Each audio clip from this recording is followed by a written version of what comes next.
Shalom à tous. Aujourd'hui, je vais vous apporter une petite vidéo qui change de d'habitude, et on va parler d'archéologie. Alors c'est la première fois que je vais parler de ça, que je vais faire une vidéo pour ça, mais c'est un sujet qui est très intéressant, que le Seigneur a mis devant ma route, comme un heureux hasard, à la suite de propos que j'ai pu entendre et de choses que j'ai pu voir. Mais je vais développer ça juste après. Avant, je voulais faire une introduction pour rappeler une chose. Euh, une chose qui me tient à cœur, c'est que on est à la fin de la guerre. Non, enfin, on verra bien avec le temps, mais tout porte à croire pour le moment qu'il y a une accalmie, etc. en Israël. Sauf qu'il y a encore un problème, et qui, selon moi, le monde oublie. Il reste encore un otage, Ran Gvili, qui n'est pas rentré. Le Hamas, pour rappel, avait 48 heures pour rendre les otages. Alors je veux bien comprendre que sur le terrain c'est un peu compliqué parce que faut aller chercher dans les décombres, mais il y a eu des mises en scène qui ont été faites par le Hamas et le temps a été manipulé pour gagner du temps, pour se réorganiser, etc. Donc le Hamas est encore une fois pleinement coupable et j'ai l'impression que le monde oublie en fin de compte que voilà, qu'il reste encore un otage, et j'ai une grosse pensée pour sa famille qui doivent se sentir abandonnés. Et donc mes prières vont, encore une fois, pour le retour de Ran Gvili. Voilà l'introduction que je voulais vous apporter. Alors comme je l'ai dit, aujourd'hui on va parler d'archéologie.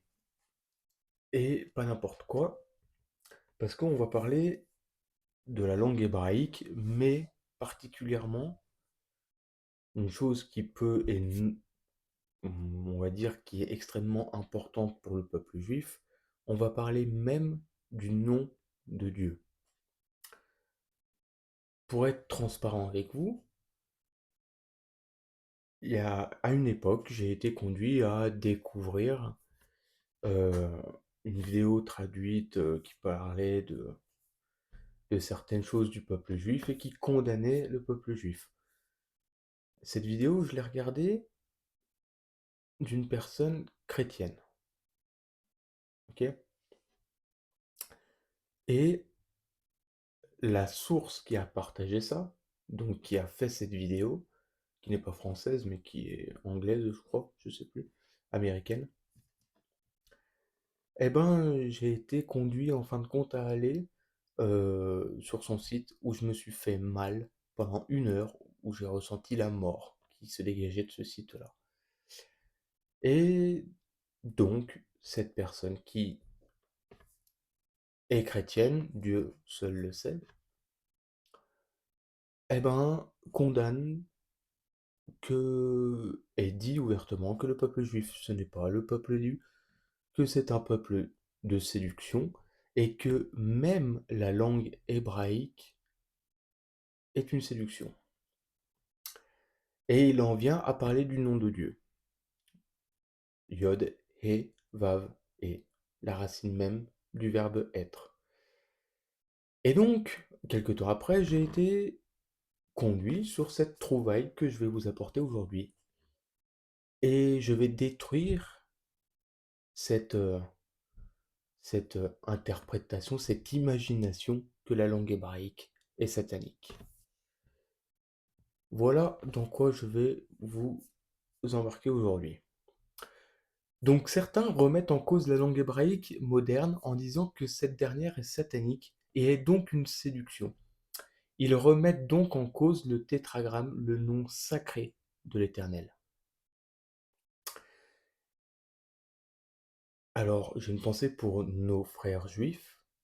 Dès que vous allez toucher au nom de l'Éternel, euh,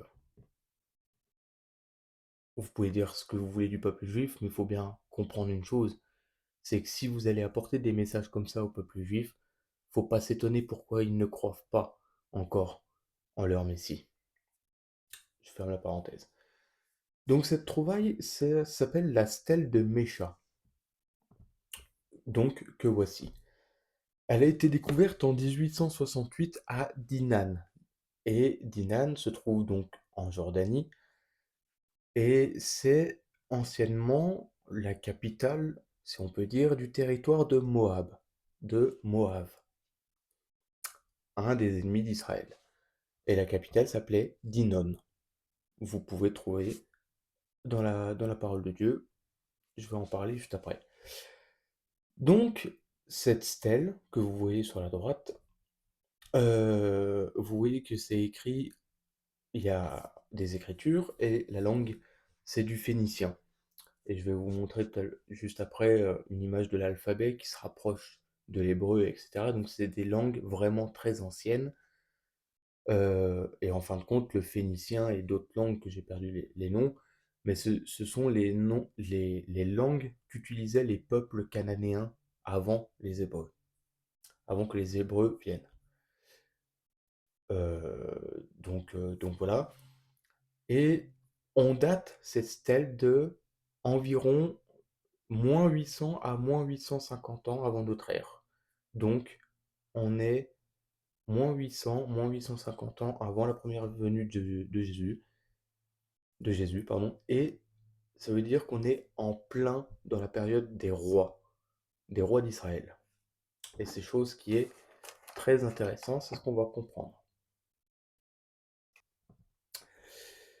Alors qu'est-ce qu'elle a de particulier cette stèle?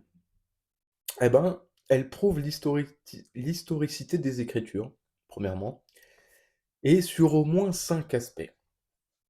Sur cette stèle, on peut comprendre et on peut affirmer donc l'existence de la nation, d'un royaume d'Israël, dans le Levant au IXe siècle avant notre ère.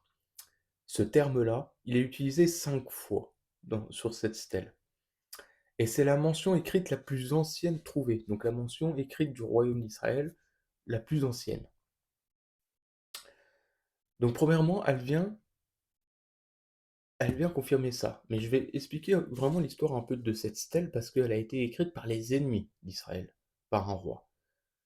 On va développer ça après.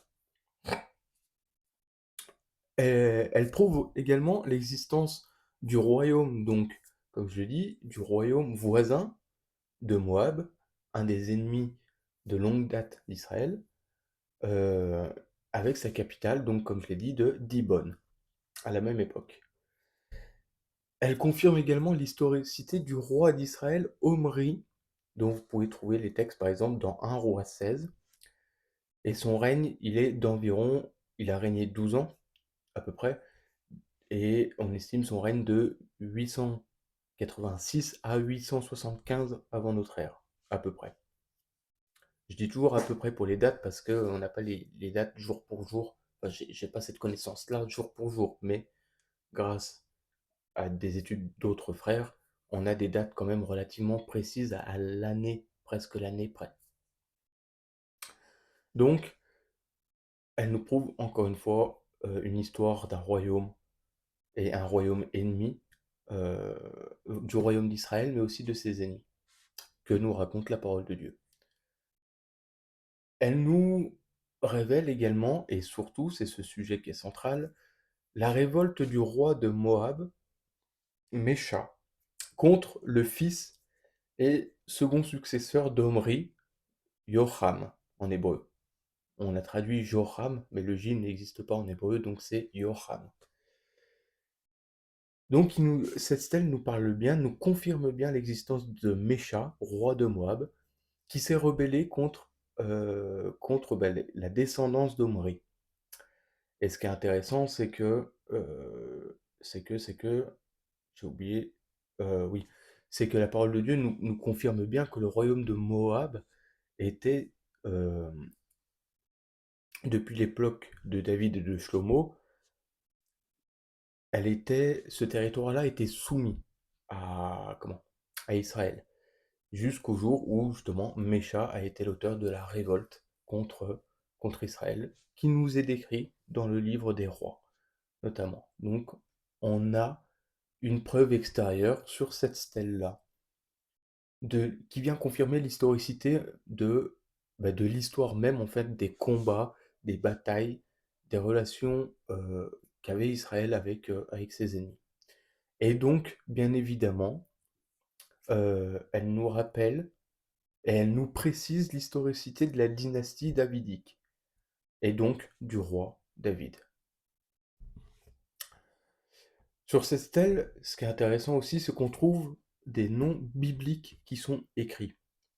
Les noms des lieux bibliques, premièrement, et après on va parler d'autres choses, qui sont très intéressants.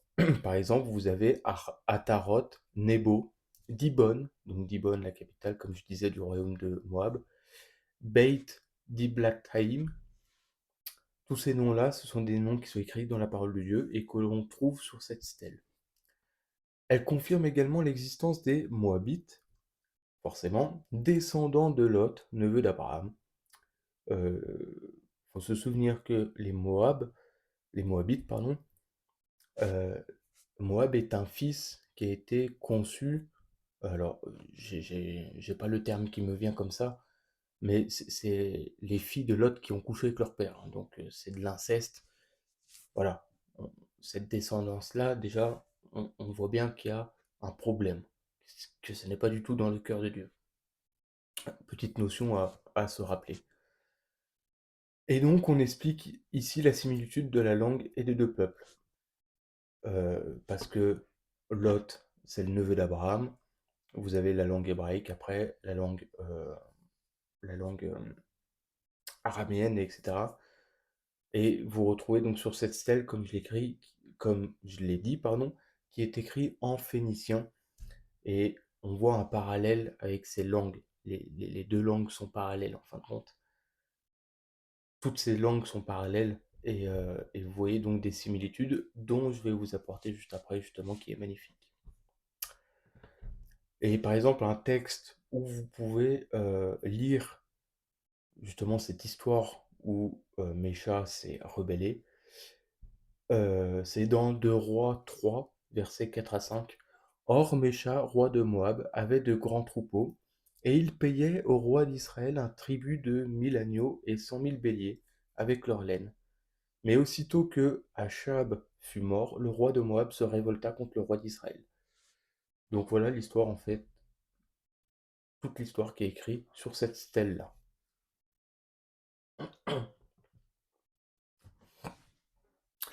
Mais ce qui est le plus important sur cette stèle, c'est que on trouve les noms des lieux, de lieux bibliques, comme j'ai dit, mais on trouve aussi les noms des dieux. Et là, c'est très très intéressant. Voici notamment donc ce qu'on peut dire. Moi, je suis Mécha, roi de Moab, le Dibonite. J'ai fait ce haut lieu pour Kamosh. Tiens non, ça nous rappelle quelque chose. Car il m'a fait triompher sur tous mes adversaires. Omri était roi d'Israël et il opprima Moab de nombreux jours. De là, je pris les vases de Adonai, le tétragramme, et je le traînais devant Kamosh. Et donc, ce qui est très très intéressant sur cette stèle-là, vous regardez les images que je vous partage, c'est que vous avez le nom du tétragramme qui est écrit en phénicien dessus. J'ai envie de dire noir sur blanc. Donc, on a là une preuve irréfutable que le tétragramme, soi-disant satanique, était présent bien avant l'époque des Massorètes, donc de l'hébreu moderne, et était même connu des ennemis d'Israël. Ce n'est pas simplement les Israélites qui ont écrit la Torah et qui ont donc inventé la tétragrammation pour séduire le monde entier, n'est-ce pas? Mais au contraire, on voit que même les ennemis d'Israël connaissaient le Dieu qu'Israël vénérait et servait, en l'occurrence Adonai, que je ne prononcerai pas, qui d'ailleurs n'est imprononçable. Bon, bref. Et donc vous pouvez voir sur l'image de noir ces lettres qui sont écrites.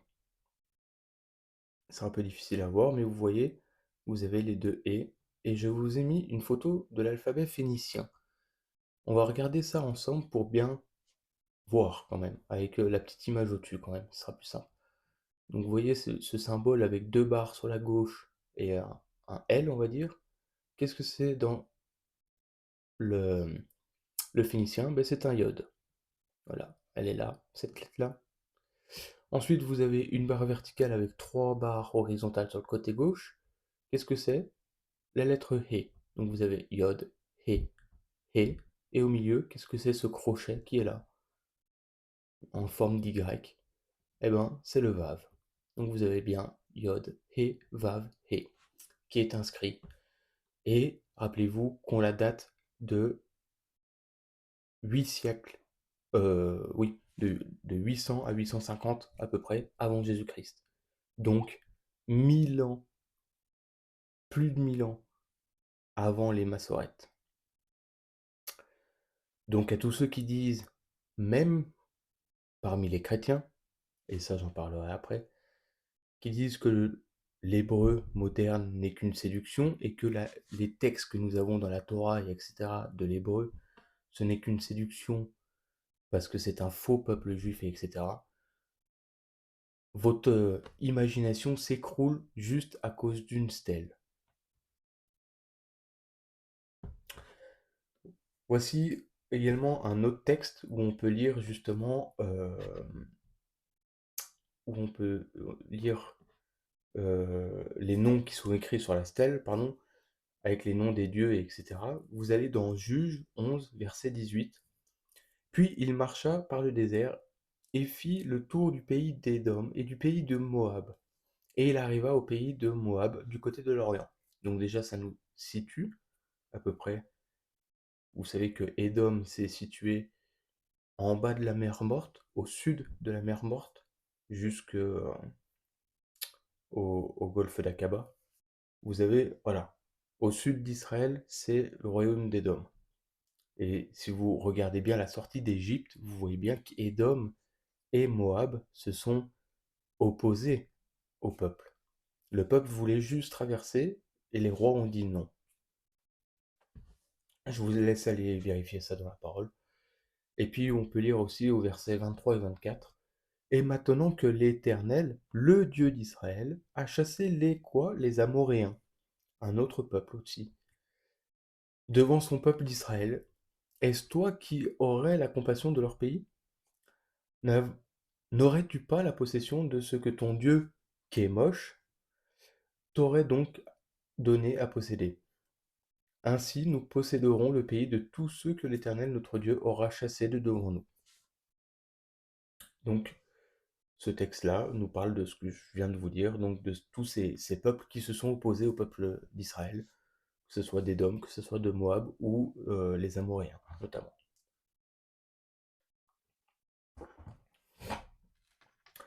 Donc, cette stèle-là, pour moi, elle est d'une importance cruciale pour prouver que le tétragramme, voilà, était existant bien avant la venue de Christ, et que même les ennemis d'Israël connaissaient qui le peuple d'Israël vénérait, et etc.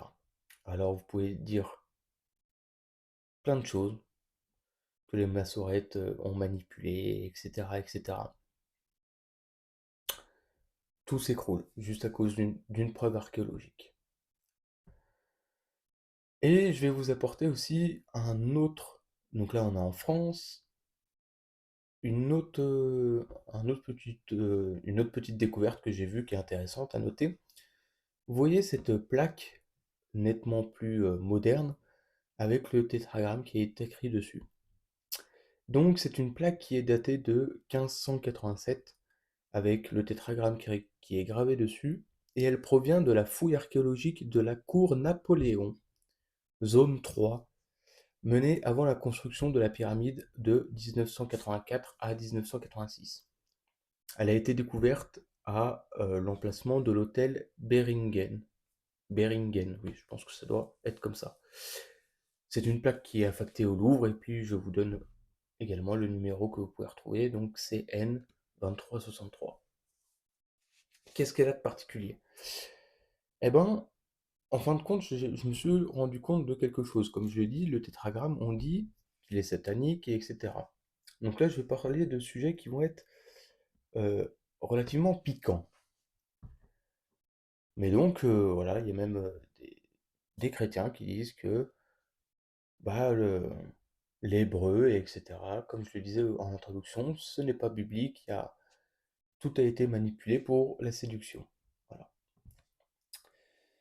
Donc le tétragramme se trouve, on est à Paris, et le tétragramme donc se trouve sur se trouve à plus de 100 reprises sur près de 50 endroits différents juste à Paris. Ok? On le trouve dans des églises, dans des synagogues, mais aussi au musée de la franc-maçonnerie.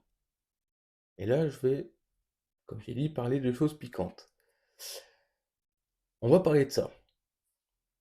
Les détracteurs de l'hébreu, et donc d'Israël, cela va de soi, parce que c'est ça qui anime ces gens-là, faut pas le nier. Quand on commence à remettre en cause l'hébreu, la langue hébraïque, etc., c'est qu'au fin fond, il y a un antisémitisme envers Israël. Voilà. Qu'on le veuille ou pas, c'est la racine. Et donc ces gens-là disent donc que le tétragramme est satanique, franc-maçonnique même, etc. Or, comme prouvé juste avant, ces quatre lettres sacrées, le nom même de Dieu, sont présentes dans l'histoire bien longtemps avant la création de la franc-maçonnerie. Et l'acte de naissance officiel de la franc-maçonnerie, il est déclaré en 1717. Et donc, je pose une question. Tout comme l'islam, par exemple, qui est apparu au 7e siècle de notre ère. Qu'est-ce que c'est l'islam? Je ne connais très peu, mais vaguement. Au 7e siècle, vous avez un prophète qui vient et qui dit que maintenant le nouveau message, il est là, qui apporte le nom d'un autre Dieu. Mais tout ce que je veux dire, c'est que, en fin de compte, tous ceux qui disent, qui pointent du doigt Israël et l'hébreu, parce que c'est de la séduction, etc., qui disent que c'est satanique ou etc., ce sont en fait, ils se servent de sujets qui sont apparus bien après euh, toutes ces preuves qu'on a déjà. Donc, comme je dis, en parlant de la franc-maçonnerie, de l'islam, du satanisme, etc., je pose la question suivante. De qui s'inspire de qui s'inspire de qui? Ou devrais-je dire plutôt, de qui s'inspire et déforme qui? On sait très bien que le Satan est un menteur et qu'il copie. Or, au point de vue archéologique, on a des preuves archéologiques qui nous confirment l'époque des rois, qui nous confirment ce que le peuple juif continue de vénérer aujourd'hui, etc. Donc le Dieu d'Israël.